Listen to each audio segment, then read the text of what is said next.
ఉత్తరాంధ్ర సెగలో మరో మణిహారం.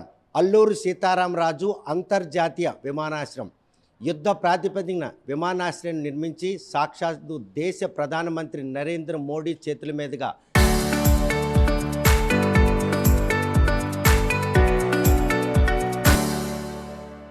జాతికి అంకితం చేసినటువంటి ఈ విమానాశ్రయం ఈరోజు ఉత్తరాంధ్ర వెనకపాటుతనాన్ని పారదోలడమే కాకుండా ఉపాధి కల్పనకు ఎంతగానో దోహదపడుతున్నటువంటి ఆశపడుతున్న ప్రతి ఒక్కరు కూడాను ఈ విమానాశ్రయం జాతికి అంకితం కావడం గర్హనీయం.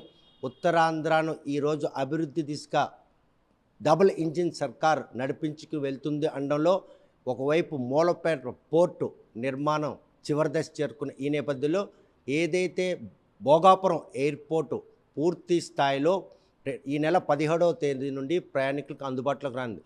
అంతర్జాతీయ ప్రమాణాలకి ధీటుగా నిర్మించినటువంటి ఈ ఎయిర్పోర్ట్ ప్రారంభం తర్వాత ప్రపంచం అంతా కూడాను ఆంధ్రప్రదేశ్ వైపు చూసేటట్టు పరిణామాలు చూసుకున్నాయి. కాకపోతే ఏదైతే దశాబ్దాల కాలంగా విశాఖపట్నం ఎయిర్పోర్ట్ను పూర్తిగా కనుమరుగు చేసేందుకే ఈ భోగాపురం ఎయిర్పోర్ట్ నిర్మాణం చేపట్టారని చెప్పి ఆరోపణలు వస్తున్నాయో ఆరోపణలు చేస్తున్న వారికి ఎటువంటి సమాధానం చెప్పనున్నారు అనడానికి ప్రస్తుతం బీజేపీ జాతీయ కౌన్సిల్ సభ్యులు ఆంధ్రప్రదేశ్ బీజేపీ రాష్ట్ర ఉపాధ్యక్షులు పైడి వేణుగోపాలరావు మనతో ఉన్నారు.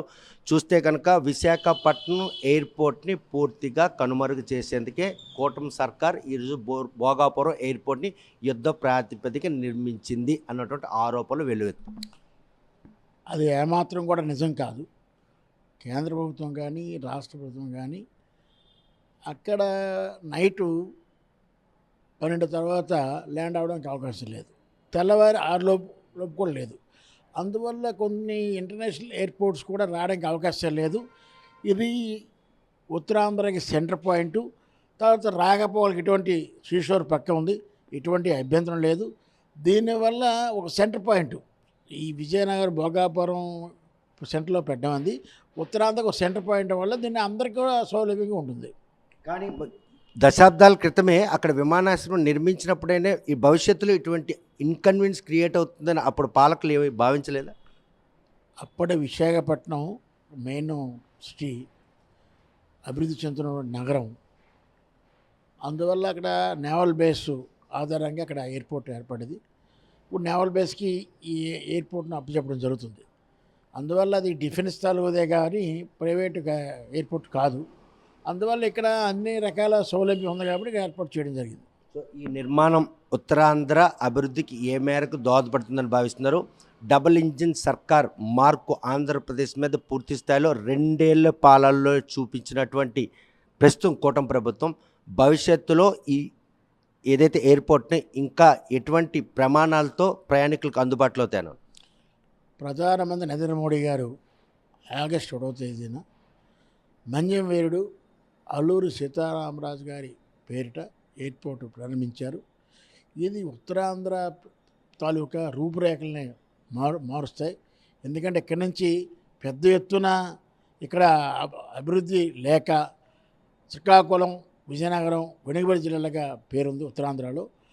అది దీనివల్ల ఆ వలస నిర్వహణ కాకుండా ఉపాధి అవకాశాలు కూడా కల్పించగలుగుతుంది. అనేక ఇండస్ట్రీస్, అనేక పరిశ్రమలు రావడానికి కూడా ఎక్కువ అవకాశం ఉన్నాయి. చూస్తే కనుక కూటమిలో భాగంగా 2024లో బీజేపీతో టీడీపీ, జనసేన జత కట్టడమే ఈరోజు ఆంధ్రప్రదేశ్ అభివృద్ధికి దోహదపడే పరిణామాలు ఈ నిర్మాణాలు దోహదపడుతున్నాయంటే ఖచ్చితంగా కూటమి ప్రభుత్వం వచ్చి 2 సంవత్సరాలు అయింది. దీనికి గతంలో 2014 తర్వాత ఎన్డీఏ గవర్నమెంట్లో అశోక్ గజపతిరాజు పౌర విమాన శాఖ మంత్రులు ఆయన టైంలో ప్రారంభోత్సవమైంది.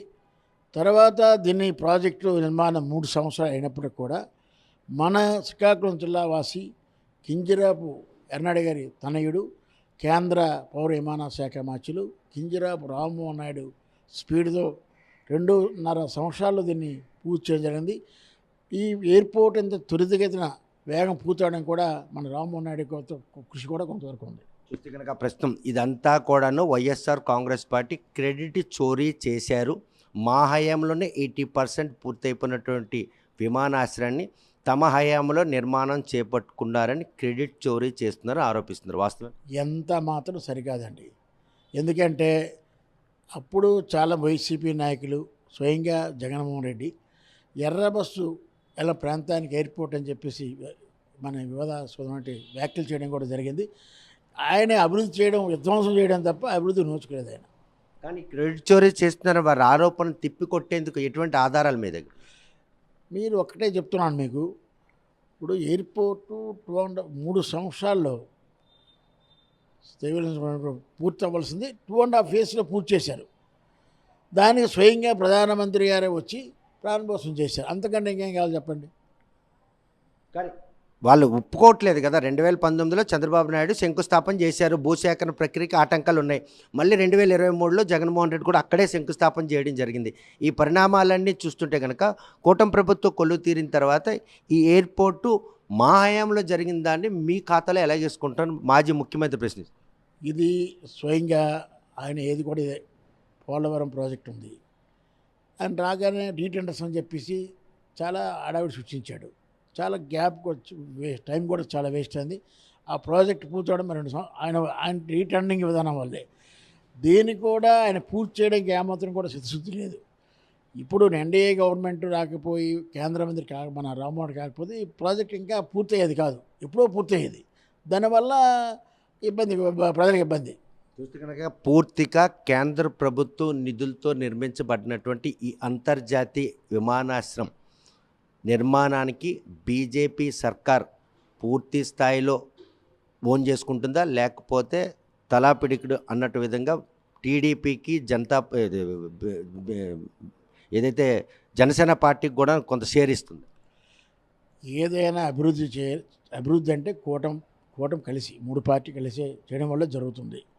ఇందులో ఈ అభివృద్ధిలో 3 పార్టీలకి మన డిప్యూటీ సీఎం పవన్ కళ్యాణ్ గారికి ఉంది, చంద్రబాబు గారి స్వరం ఉంది, అలాగే మోడీ మన ప్రధానమంత్రి మోడీ గారి స్వరం వల్ల కూడా ఉంది.